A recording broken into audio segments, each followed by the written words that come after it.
A person is going to be bloodied, tortured, and brutalized. And God the Father accepted it. I'm more moral than God the Father, because I would not have allowed a human sacrifice to occur on my watch. I wouldn't have allowed it, despite the fact that the person was volunteering. I would not have allowed it. It's despicable. This is not moral teaching. Hello everybody, you are listening to the Magic Skeptic, aka Magic Dara, and you are all most welcome to another episode of A Magician's Thoughts.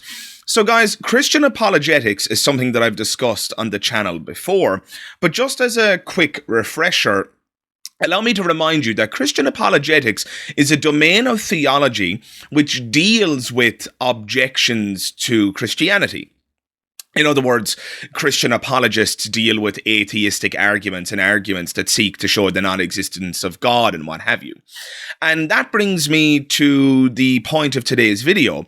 What I'm going to do today, and admittedly this isn't a particularly novel idea, many YouTubers have done videos like this in the past, but I thought, why not throw my hat into the ring as well? But what I would like to do is explore the Twitter account of a major Christian apologist. The Christian apologist that I want to focus on in this video, which you will have no doubt seen in the thumbnail, is none other than Frank Turek. You see, the problem with materialistic atheism is it has destroyed all tools necessary to be reasonable.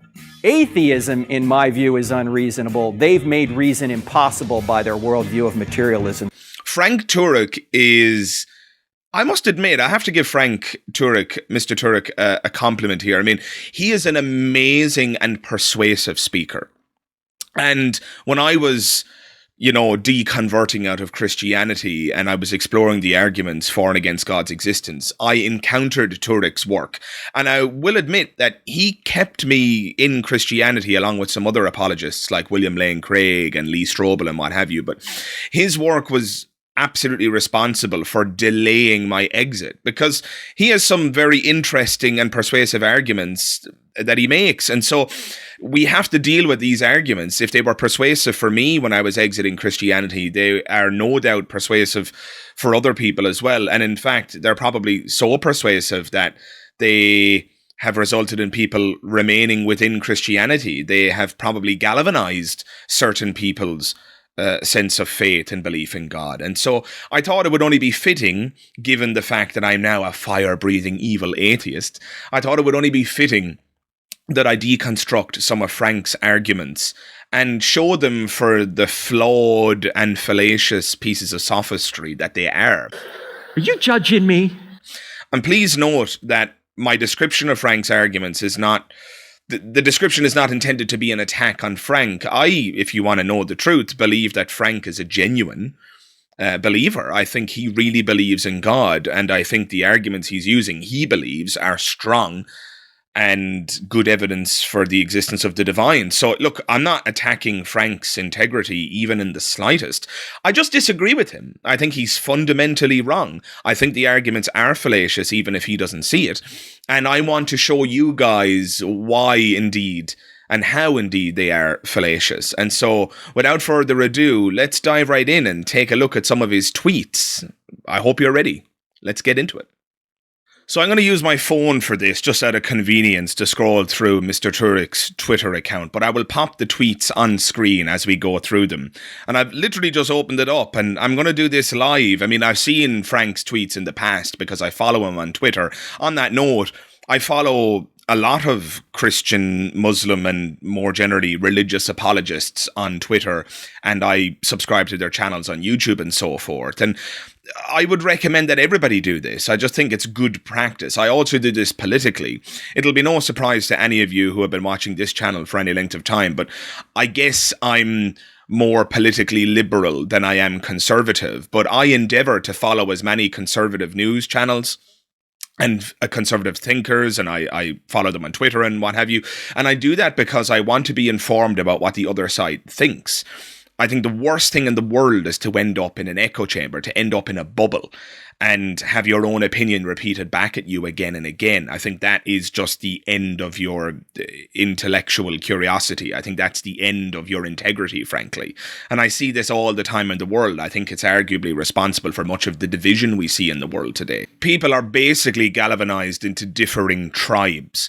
And these differing tribes very often end up resenting and hating one another. And so I don't ever want to be that way. And I certainly don't hate religious people or anything like that. There are definitely some religious ideas that I hate and despise. And that'll be no secret to any of you. But yeah, it's just so important to keep your horizons, open, keep your eyes open, have a healthy skepticism, both about your own ideas and the ideas of others. And so, yeah, even those with whom we have violent disagreement can have ideas that are good, ideas that are true, that are logically and evidentially grounded. And so, to that end, as I have been going on about now for some time, and I'll cut to the chase, I think it's very important that we explore the ideas of those with whom we disagree. And so, with that in mind, let's jump into Frank's tweets and let's see what he has to offer. And so, I've gone into his Twitter account here and I've clicked specifically into tweets and replies. So let's see what Mr. Turek has to say. And I'm just going to scroll here until I get to some interesting meat that we can dissect. 2 hours later. Okay, so we get to the first tweet here from 1 hour ago, apparently. So yeah, he's very active on Twitter, Mr. Turek is. And so I'll pop this tweet on the screen so that you guys can see it. Mr. Turek says, well, he's actually quoting someone here, to be fair, but no doubt he's quoting them because he agrees with the sentiment in the quote. So let's see what the quote says. I don't think many skeptics actually question anything.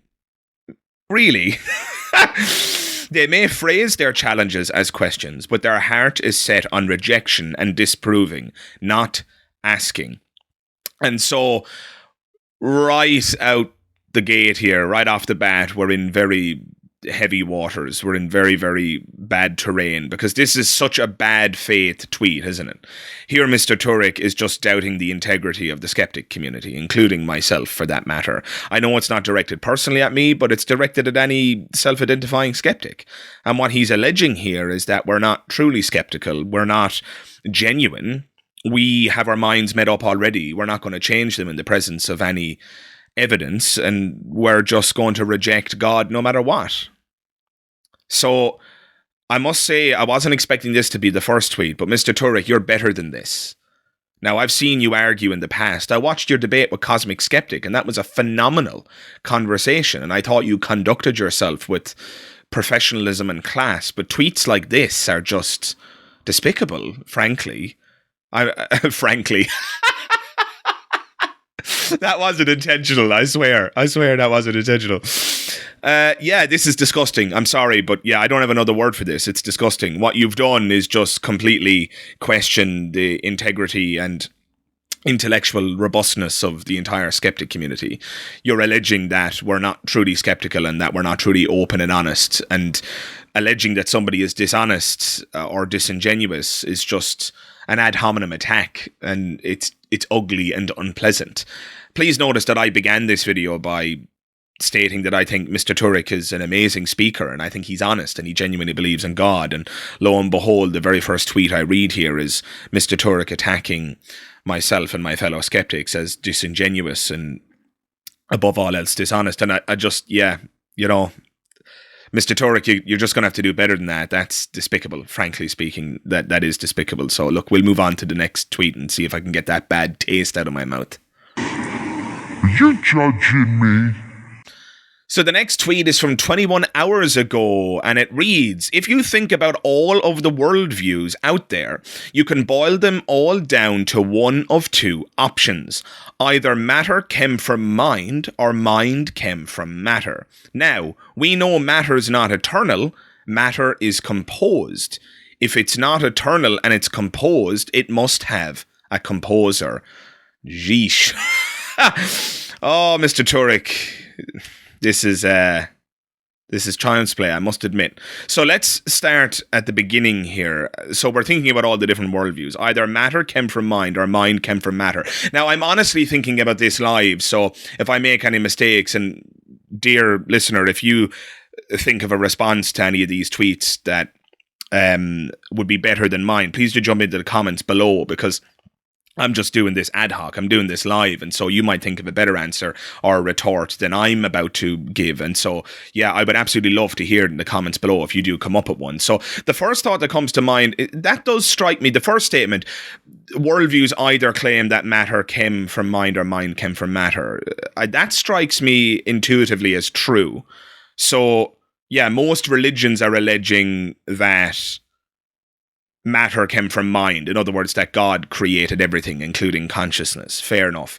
And then there are other people with worldviews who would suggest that consciousness emerged from the natural properties of the universe, that consciousness is something that emerged through evolutionary processes or what have you. And so, yeah, look, fair enough. That strikes me as intuitively correct. If you can think of a way in which that dichotomy doesn't hold, it may very well not be a true dichotomy. If you can think of a way that that doesn't hold, please jump into the comments below and let me know. But the first point seems fair enough. It's the second part really that I have objections to. And the second part reads, now, we know matter is not eternal. No, we don't, Frank. No, we don't know that. We don't know that matter is not eternal.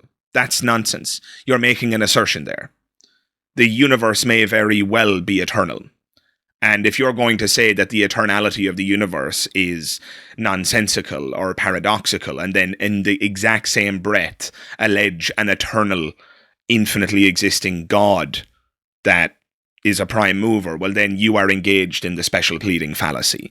You don't get to laugh at the eternality of the universe as though it's logically ridiculous, and then immediately afterwards assert the existence of an eternally existing God.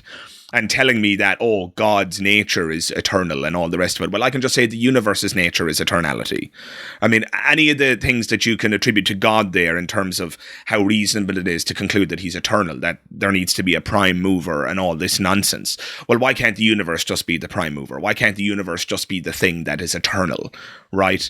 People say that it's illogical to assume that the past is infinite because it leads to paradoxes. I've discussed those paradoxes in a previous video, so I won't recapitulate them here. But suffice to say, those paradoxes only occur if you treat infinity as a quantity, as opposed to a label for an unending series. And so, no, it has not been demonstrated that matter is not eternal. That hasn't been demonstrated at all. There is no scientific consensus about the beginning or lack thereof of the universe. That hasn't been concluded yet, and you can't appeal to the Big Bang. The Big Bang is the origin of our local universe. What's in dispute in the scientific community is whether or not the Big Bang is the origin of the cosmos, which is quite distinct from our local universe. The beginning of all things, not just our local universe. And we don't even know if it's fair to say that there is a beginning. There may very well have been a finite beginning, but we haven't discovered that yet. And as well as that, the past may very well be infinite. So, Mr. Turek, no, we do not know that matter is not eternal. Matter is composed. Now, here's where we get into a word game. And Mr. Turek does this quite a bit. Now, again, I'm not suggesting that he's disingenuous. But, of course, if you call the universe or the world a composition, then it would need a composer. It's a lot like calling the world a creation, and so creation obviously needs a creator. But you're just playing a word game there. The question is being begged there. It's called begging the question. You're assuming your conclusion. How did you conclude that matter is in fact composed? You can't say matter is composed, therefore there's a composer. You have to demonstrate that it was composed. And then you could get to the point where perhaps you conclude that there's a composer. Calling Earth a creation, and so therefore there's a creator, is a nonsense. You are assuming the very thing that you're trying to prove. It's fallacious in the extreme. That doesn't work. Please, Mr. Turek, demonstrate that reality or the universe or the earth is composed. And then you might be able to demonstrate that there's a composer. But until then, this tweet is a big old fat nothing burger. It is just wordplay and assertions. And frankly, Mr. Frank Turek, I can't take this seriously. So we're going to move on to the next tweet, guys. Next tweet. The constants and quantities that we use to describe the laws of nature are extremely fine-tuned. That if you were to change any one of those laws or any one of those constants or the initial conditions of the universe, we wouldn't be here. Okay, so obviously Mr. Turek here is articulating the fine-tuning argument. What he's inferring is that the boundary conditions of our reality, the physical constants, the laws of physics and what have you, are perfectly calibrated such that human life could emerge.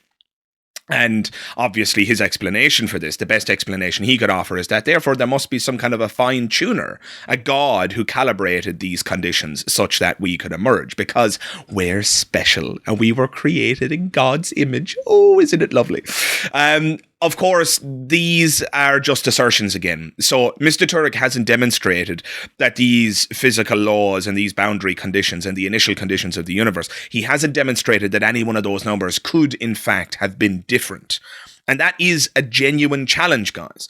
It might be the case that when universes come into existence, they always come into existence with this exact set of constants and physical laws. He hasn't demonstrated that they could be different. You see, guys, you can't assess the probability or the likelihood of certain physical constants emerging if you have a sample size of one universe. Probability requires multiple rolls of the dice. The only way we can demonstrate the likelihood of something occurring is if we can rerun the experiment. It's through repetition that we discover experimental probabilities. But again, we have a sample size of one universe, so Mr. Turek doesn't get to make any bombastic claims about the likelihood of the physical constants being what they are. It might be the case that they could have been no other way, that they were always going to be this way.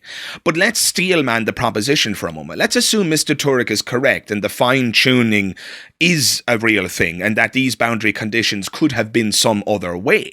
Right? So I'm granting him. Let's imagine that the physical laws and the constants could have been different. Yes, he's right in that instance that we wouldn't have emerged, but that doesn't mean that no life would have emerged. It just might be the case that different life emerged instead. Why is that so anathema to his worldview? Of course, it's because the Bible says that human beings were created in God's image and because we're special.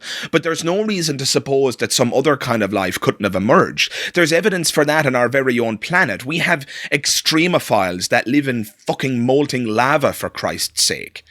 If life can exist in such hostile environments as lava, then there's no reason to suppose that different boundary conditions and physical laws couldn't have emerged in a different type of life emerging.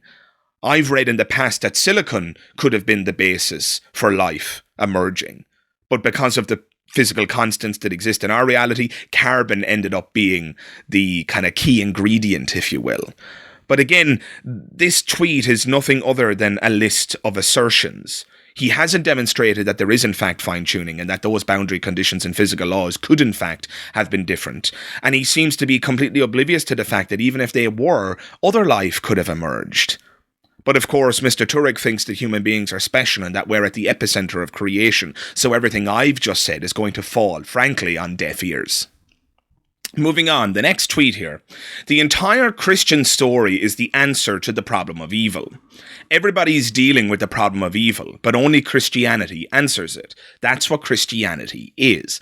Now, before I answer this tweet, I have to point out, and it would be remiss of me not to acknowledge this, but I've made a video, which if you've been watching my content, you will have seen, wherein I outlined the idea that the problem of evil is one of the worst arguments that an atheist can use.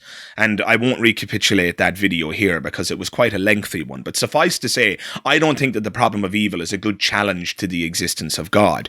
That said, Mr. Turek really leaves himself open for criticism here. So he says that the entire Christian story is the answer to the problem of evil. Now, again, I made some of these points in the video that, yeah, evil doesn't disprove the Christian God. In fact, Christians believe very often that God uses evil in constructive ways in the world to bring us closer together and to test our faith and what have you. Fair enough. But the idea that the Christian story is just the de facto answer to the problem of evil is just a nonsense to me, especially when you consider the kind of evil that occurs in the Christian story. I'll take one example, and let's strike at the epicenter of the narrative here. The crucifixion of Christ is the central building block of Christianity. It is through Jesus' crucifixion that our sins are forgiven, and it is Jesus' sacrifice that demonstrates his love for humanity and so forth. It's the reason that Christians think Jesus is such a swell guy. But if you look at the story of the crucifixion, it is an utterly immoral and disgusting narrative, because Jesus didn't actually have to die. The rules of the story make no sense.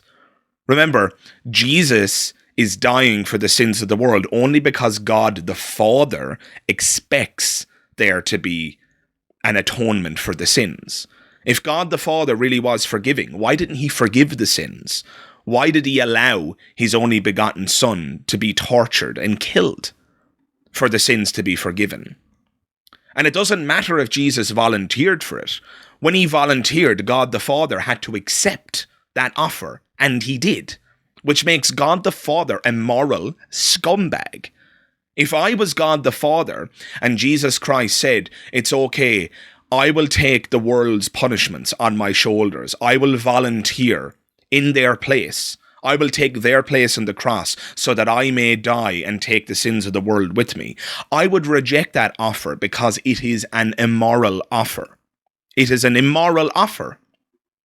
It is a despicable offer. It's arguably even immoral on the side of Christ, because even if he takes somebody else's punishment, he can take their responsibility for them. If somebody murders someone and they're my loved one, and I volunteer to do their prison time, that might be a noble sacrifice on my behalf, but it's still immoral for me to volunteer to do their time for them. It's that person over there who did the wrong thing. It's that person who deserves the punishment, right? It's quite bizarre to allow that person to abscond. You see, this whole moral framework assumes that all that matters is the punishment. It's a moral framework that fails to place at the epicenter what should be at the epicenter, which is moral responsibility. Nobody can take your responsibility from you. The person over there who committed the murder is still responsible for the murder, even if I take their place. And when I take their place and they get to walk free, we have the person who's responsible for the murder not facing any punishment, which is morally monstrous. But if that's too complex, and if that doesn't really hit the nail on the head for you, just come back to the core point. God the Father accepts Jesus Christ's sacrifice on the cross as a replacement for the sins of humanity. He allows a human sacrifice to occur to spare everybody else. And we're asked to interpret this narrative as though it is a loving moment, as though it is a moral moment, when in fact it is a human sacrifice. A person is going to be bloodied, tortured, and brutalized. And God the Father accepted it. I'm more moral than God the Father, because I would not have allowed a human sacrifice to occur on my watch. I wouldn't have allowed it, despite the fact that the person was volunteering. I would not have allowed it. It's despicable. This is not moral teaching. It's not moral teaching, guys. And anybody who thinks it is, I defy you to explain how it is a moral teaching. It is not moral for God the Father to allow anyone, let alone his Son, to die for the sins of other people. Why couldn't God just forgive the sins? That doesn't make any sense at all. And so when Mr. Turek says, and I quote, the entire Christian story is an answer to the problem of evil, I just fail to see it. The Christian story is proliferated with evil, if you will. The actions of God in the Old Testament and so on. The immoral statements about homosexuals and women. St. Paul says that women should be quiet in the churches and refer their questions to their husbands in the home. Homosexuals are treated as criminals in the Bible, and the recommended punishment is to be stoned to death. This is not moral teaching. It's certainly not an antidote to the problem of evil in many respects. We haven't even begun to discuss hell, which doesn't emerge until the New Testament. where one's punishment for finite crimes could in fact be an eternal existence in hellfire and torture. So, Frank, I don't agree. I'm sorry. I don't see the Christian story as a profound answer to the problem of evil. I don't think that the problem of evil is a profound challenge to Christianity, but I similarly don't think that Christianity is a profound answer to the problem of evil. And so those are my thoughts for what they're worth. And so let's do maybe one or two more tweets here and we'll wrap up. Okay, next tweet. Atheists have a bad habit of using the immaterial, such as morality, reason, logic, and even the laws of physics, to argue against God, the one explanation humanity has to ground them. Oh, Frank, goodness. So first of all, he describes morality, reason, and the laws of physics as immaterial. And I think I know what he means there, but there's arguably a mistake here, and I have to address this. So morality is simply a feature of human brains as far as I can tell. Morality, the difference between right and wrong, is just all a matter of human opinion. And so there's nothing immaterial about it. The opinions and the thoughts that human beings have are just electrical signals in the brain. So they are based firmly in matter. They're based firmly in carbon-based life forms, right? The idea that I think, for example, that stealing is wrong is just a subjective opinion, a preference that I have in my mind. No doubt instilled through hundreds of thousands of years of evolution. Human communities couldn't have survived unless they agreed on certain fundamental moral precepts, such as stealing is wrong, murder is wrong, etc. Societies can't survive, they can't function, they can't cohere and work together if they think that stealing and killing and all sorts of immoral activities are acceptable. Now, of course, there is a minority in any given community who do engage in such actions, but suffice to say, the vast majority of humanity is on board with the idea that these things are wrong. And I'm a moral anti-realist, if you must know. I'm not convinced that there are any moral facts. This is something that Mr. Turek would disagree with. He thinks that morality is objective because God says so.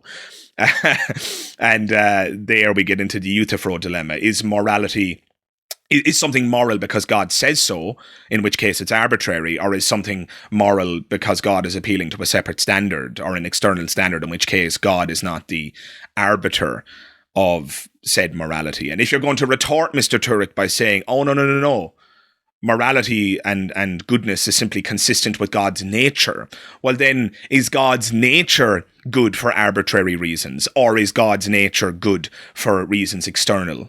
And the same Euthyphro dilemma expresses itself once again. So look, I'm not convinced that there is objective or factual morality. I think it's all opinion, and because it's opinion, it's based in human brains, which makes it a physical fact of the universe, that we have morality in a sense. Not that the morals themselves are facts, but it is a fact that morality comes from human brains, which are organic, carbon-based matter. And then to take reason and logic, reason is again a human faculty, which we get wrong all the time, I might add. We attempt to reason, I attempt to reason, and I get things wrong, and I'll have no doubt have gotten things wrong in this video, which you guys can point out in the comments below. I've gotten things wrong in previous videos. I'm not, above getting things wrong. And if I get something wrong, as I frequently say, I'm the first person who wants to know. You tell me if I get something wrong.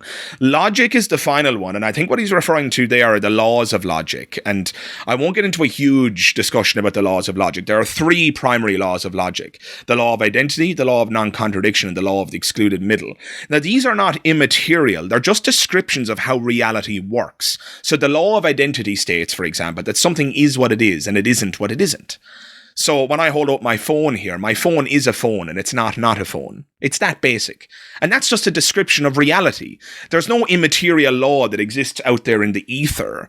It's just a description of the fact that my phone is a phone and it's not a phone. The law of non-contradiction means that two contradictory propositions can't be true at the same time. So in other words, if something is true, that means it's not false. Or if something is false, that means it can't be true. Or if something is an apple, it's not an apple, and so forth. Again, these are just descriptions of reality. They're not immaterial laws. But of course, Mr. Turek thinks that God is the author of these. So here's my challenge to Mr. Turek. If the law of identity and non-contradiction are grounded in God's nature, that would mean that if God wasn't real, or if God didn't exist, that the laws of logic wouldn't apply, right? But then if God didn't exist, that would just be another expression of the laws of logic. That would mean that it was true that God doesn't exist. And that would be the law of non-contradiction. If it's true that God doesn't exist, that means to say that he does exist is false. And so that would just be another expression of the laws of logic. You cannot tie the laws of logic to the nature or the existence of God. And so when Mr. Turek says that the one explanation humanity has to ground these supposedly immaterial ideas, that the best explanation of them is God, Mr. Turek is engaged in a ridiculous assertion, which is utterly ungrounded. He can't make this claim. I've already demonstrated that most of the things in this list are grounded in the physical, in matter to begin with. But even the laws of logic, which are not grounded in physical matter, they're merely descriptions of how reality works, even those can't be tied to God's existence, because if God didn't exist, it would just be true that God didn't exist, which is another expression of the laws of logic. And so when Mr. Turek says that God is the best explanation for the laws of logic, he is utterly mistaken. The laws of logic transcend all things, including God, if there is one. And I'm sorry, Mr. Turek, when you say atheists have a bad habit here, I'm afraid I have to retort by telling you that you have a bad habit. Only your bad habit is attributing things to God that have absolutely no right to be attributed to him, if he even exists in the first place. Who do you think you are?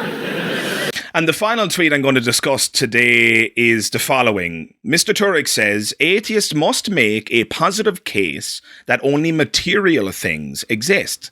That's why instead of debating, does God exist, I prefer to debate the question, what better explains reality, atheism or theism?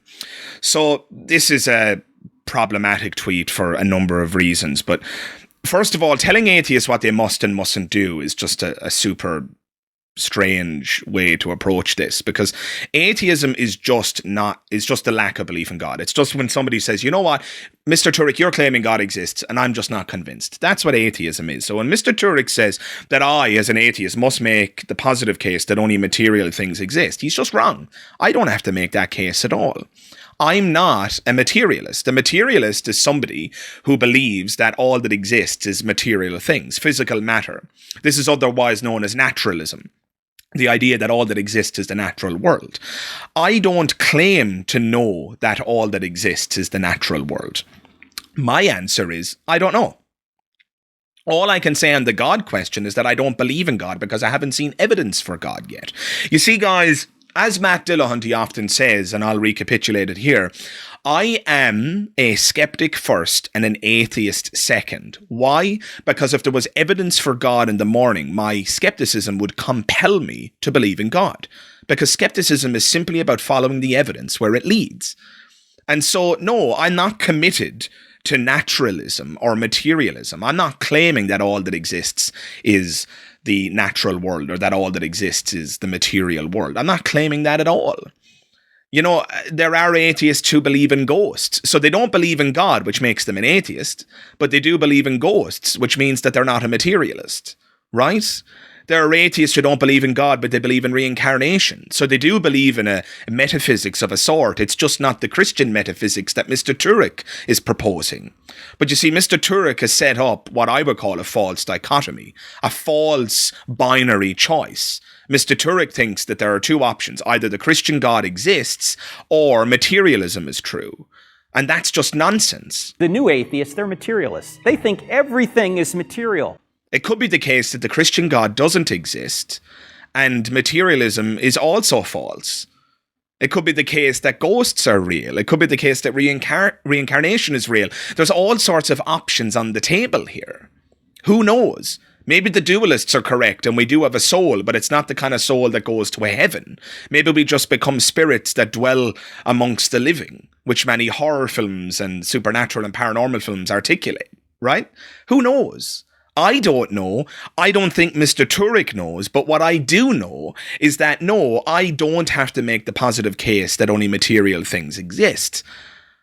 I am, if you must know, I would describe myself as a methodological naturalist. And what that means is I act as though all that exists is the material world, the natural world. But I don't claim to know that all that exists is the material in the natural world. I am agnostic on that proposition, and I will believe in the supernatural or the metaphysical just as soon as somebody demonstrates that it exists. But until then, I don't accept those claims, including Mr. Turek's claim that a God exists. And so when Mr. Turek wants to debate what better explains reality, atheism or theism, again, he's setting up a kind of a flawed question. Because it could be the case that theism is not true. Now, arguably that would make atheism true because my lack of belief would then be vindicated, right? But it's certainly not a debate between materialism and theism. That's a false choice. It might be the case that materialism and theism are false because there's another metaphysics or another supernatural phenomenon that is true. But again, I don't know, Mr. Turek doesn't know, and simply making assertions and tweets like this doesn't help anyone, Mr. Turek. And so guys, that's the last tweet I'm going to explore today. If you enjoyed this little exploration of Mr. Turek's Twitter thread, I can do another one in the future. If you'd like, I can explore Mr. Turek's tweets again when he has posted some new ones, or if you'd like to send me the name of an apologist, I can explore their tweets and give you my critique of those. I'm open to any and all suggestions, but if you really did like it, make sure you pop a like in the video, guys. I don't have a Patreon and I'm not asking for any money.